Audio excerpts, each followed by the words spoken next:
बौद्ध जिलापालଙ୍କୁ ପୂର୍ବତନ ବିଧାୟକଙ୍କ ପ୍ରଶ୍ନ। ବୌଦ୍ଧରେ କିଏ ଚଳାଉଛି ବାଲି ଓ ଗଞ୍ଜେଇ ସାମ୍ରାଜ୍ୟ? କାହିଁକି ନୀରବ ପ୍ରଶାସନ? କିଏ ଦେଉଛି ମାଫିଆଙ୍କୁ ସୁରକ୍ଷା?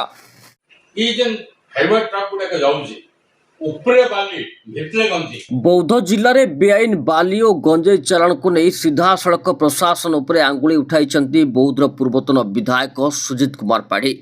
ଶ୍ରୀ ପାଢ଼ୀଙ୍କ ଅଭିଯୋଗ ହେଲା, ଜିଲ୍ଲାରେ ବାଲି ମାଫିଆ ଓ ଗଞ୍ଜେଇ ମାଫିଆଙ୍କ ସହ କିଛି ଅଧିକାରୀଙ୍କ ମଧୁଚନ୍ଦ୍ରିକା ଚାଲିଛି। ସେ କହିଛନ୍ତି 14 ତାରିଖରେ ଜିଲ୍ଲାପାଳଙ୍କୁ ଏ ସମ୍ପର୍କିତ ଲିଖିତ ଅଭିଯୋଗ କରିଛନ୍ତି। କପି ପଠାଇଲେ ମୁଖ୍ୟ ଶାସନ ସଚିବଙ୍କୁ ମଧ୍ୟ ପଠାଯାଇଛି ଏବଂ ସମ୍ବଲପୁର ରାଜସ୍ୱ ଡିଭିଜନକୁ ମଧ୍ୟ ପଠାଯାଇଛି। କିନ୍ତୁ 4 ଦିନ ବିତିଗଲା, କୌଣସି ପ୍ରାପ୍ତି ସ୍ୱୀକାରର ସୂଚନା ନାହିଁ। କାହିଁକି ଏତେ ନୀରବତା? କାହାକୁ ବଞ୍ଚା ଯାଉଛି?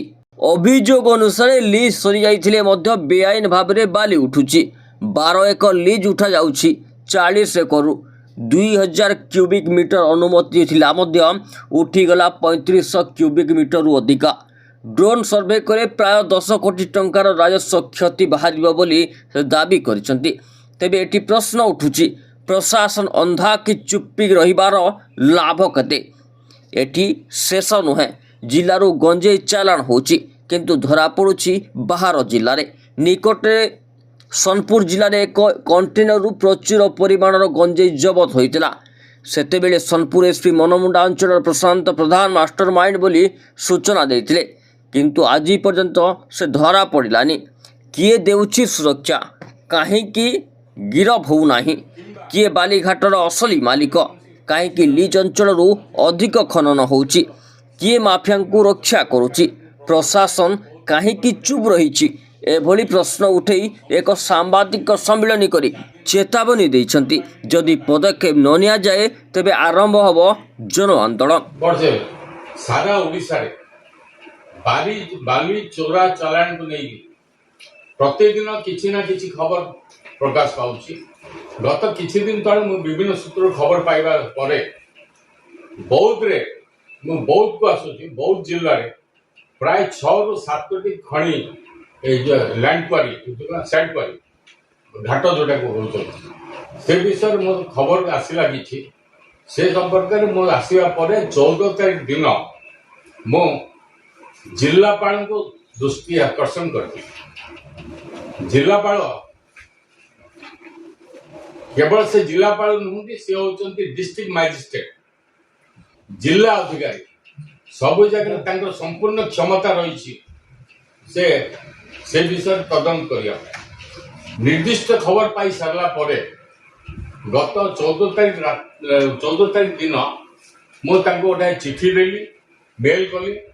ତା ସଙ୍ଗେ ତାର କପି ଦେଲି ମୁଖ୍ୟ ଶାସନ ସଚିବଙ୍କୁ, ପ୍ରମୁଖ ଶାସନ ସଚିବ ରେଭିନ୍ୟୁ ଡିପାର୍ଟମେଣ୍ଟ, ରାଜସ୍ୱ ବିଭାଗ ଏବଂ ରେଭିନ୍ୟୁ ଡିଭିଜନାଲ କମିଶନ ସମ୍ବଲପୁର ମଧ୍ୟ ସେ ତାର କପି ପଠାଇଲେ। 14 ତାରିଖରୁ ଆଜି 8 ତାରିଖ ହେଇଗଲା। 8 ତାରିଖ 4 ଦିନ ଭିତରେ ମୁଁ ନା ଜିଲ୍ଲାପାଳଙ୍କଠୁ କିଛି ଉତ୍ତର ପାଇଲି, ନା ମୋର ସେ ଚିଠି ପ୍ରାପ୍ତି ସ୍ୱୀକାର କିଛି କରିବାନି। ମୁଁ ଅନୁଭବ କଲି ଯେ ଯେଉଁ ଚିଠିଟା ମୁଁ ଜନସାଧାରଣଙ୍କ ସମସ୍ୟା ନେଇକି ଉପସ୍ଥାପନ କରିଥିଲି, ତାହା ବୋଧହୁଏ ସିଏ ତାକୁ ନାଲି ଫିତା ଭିତରେ ରଖିଦେଲେ। ସେଇଥିପାଇଁ ଏଇ ଯେ ରଖିବା ପରେ ମୋର କର୍ତ୍ତବ୍ୟ ମୁଁ ଅନୁଭବ କଲି ଯେ ଯାହା ମୁଁ ଅଭିଯୋଗ ଆଣିଛି ତଦନ୍ତ କରିବା ପାଇଁ, ଜନସାଧାରଣ ମଧ୍ୟ ବହୁତ ଜନସାଧାରଣଙ୍କର ଅଧିକାର ରହିଛି ସବୁ କିଛି ଜାଣିବା। ସେଥିପାଇଁ ସେ ସବୁ ଜିନିଷ ଲୋକଲୋଚନ ଆସିବା ପାଇଁ ମୁଁ ଆପଣମାନଙ୍କ ଜରିଆରେ ବର୍ତ୍ତମାନ ତା ଉପସ୍ଥାପନ କରୁଛି।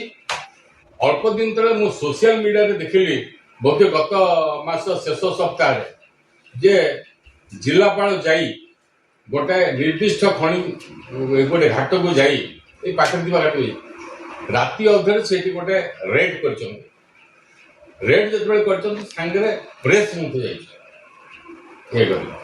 ପ୍ରେସ୍ ଯେତେବେଳେ ଯାଇଛନ୍ତି, ମୁଁ ଭାବିଲି ବହୁତ ଖୁସିର କଥା, ଆମ ଜିଲ୍ଲାପାଳ ବହୁତ ସକ୍ରିୟ ଅଛନ୍ତି, ସେଥିପାଇଁ ରାତି ଅଧରେ ସେ କରିଛନ୍ତି।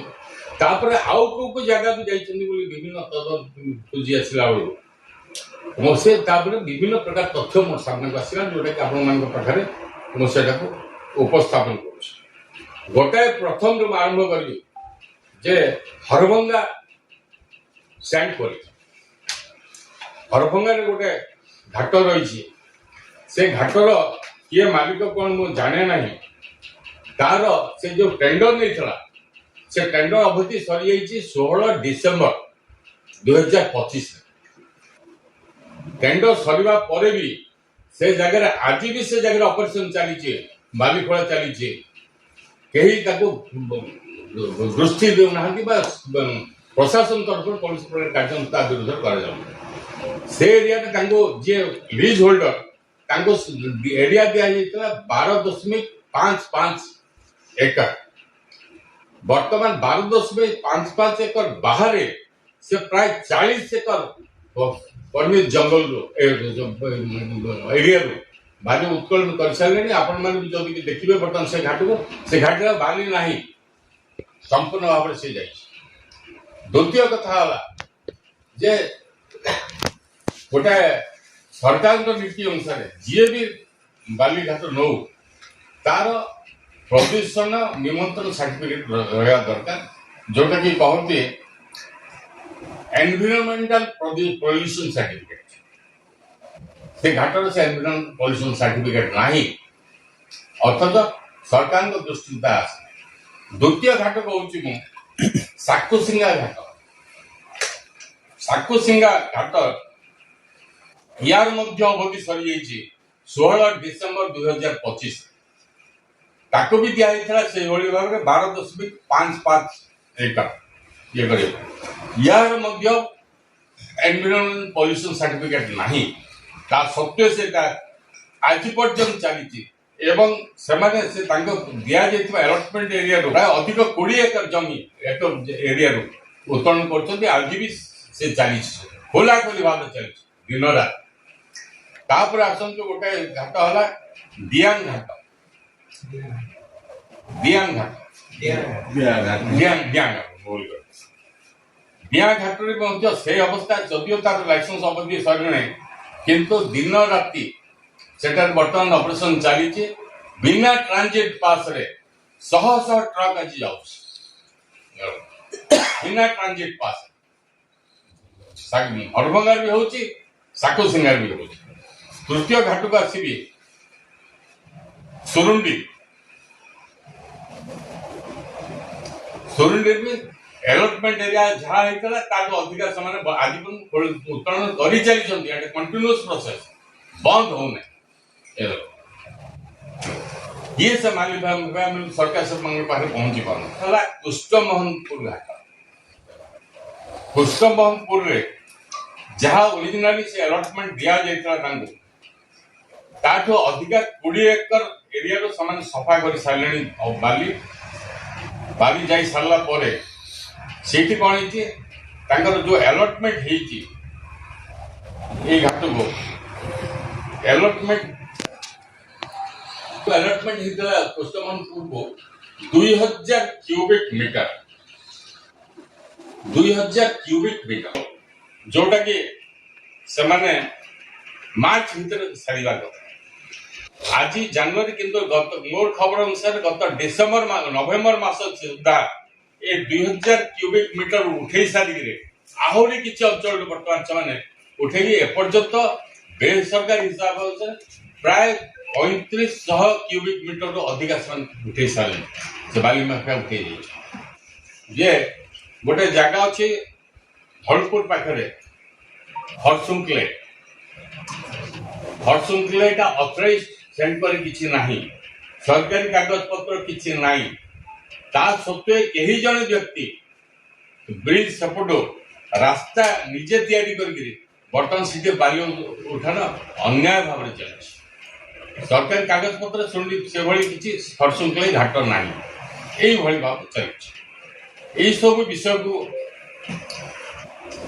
नजरअंदाज न करें मो जिला अधिकारी को जनइबी जे आपण तो गोटाए जगह को जाउछन्ते किंतु आपनकर ऑफिस रो 40 किलोमीटर रेडियस भीतर ये सब जगह घाट अवस्था गोटाए रास्ता से प्रति आपनकर कहीं दृष्टि दिए ना कि आपनकर कर्तव्य संपर्क कहीं नहीं गोटाए जगह सब जाक ये कर उद्देश्य कौन आप उद्देश्य बुझा पड़ू तेणु मुझे अनुरोध कली ए चिठी जेभली भाव आपण जो जहाँ मु अभियोग जनइली जदि सरकार आंतरिकता थिब ताहले 48 घंटा मध्य समस्त तदंत रिपोर्ट सामना कर मात्र 48 घंटा जो जगह अधिका मापचुप ये मु अनुरोध करी तहसीलदार खनि अफिसर कैब नहीं नकर बदल आप ड्रोन माध्यम सर्वे कर दिए सब जगह ड्रोन माध्यम सर्वे ड्रोन माध्यम सर्वे गले केउठी केते अधिका हेछि कोठी सब जिन स्पष्ट भाव राज्य जिला प्रशासन दृष्टि को आसीबो एवं सारा आनुमानिक अनुसार जेते चोरा चालान हिची बाली प्राय सरकार 5 ରୁ 10 कोटी टंका राजस्व हानि आनुमानिक मूल्य 5 ରୁ 10 कोटी टंका गोटे वर्ष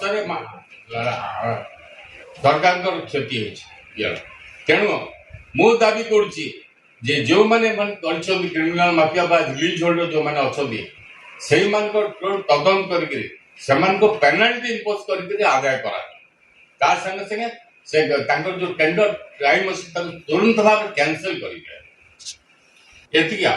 केवल से सीमित नुहे आउ गोटे अनुरोध कर गोटे जिन सजा लगे राति अधे आपण सांबादिक मान तो घर आराम शोथे खाई पी हठात सांबादिक राति अधे गोटे मिडनाइट ऑपरेशन जिलापाल सहित गले कहीं मु अनुभव जहाँ अनुमान कली बोधे से खबर दे जिला किसी सांबादिक सांगे नहीं जाए भल कथा हवा उचित आम दक्ष जिला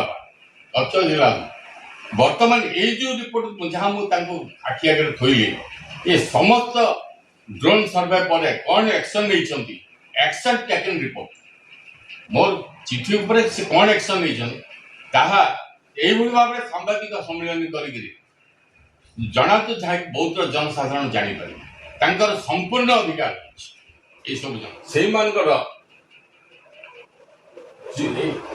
कर्तृपक्ष सहित से माइनिंग अफिसर हूँ से जे भी से कर्तृपक्ष अच्छी सहित किसी अबुझा बुझाणा रही सहित मधुचंद्रिका रही जो द्वारा कि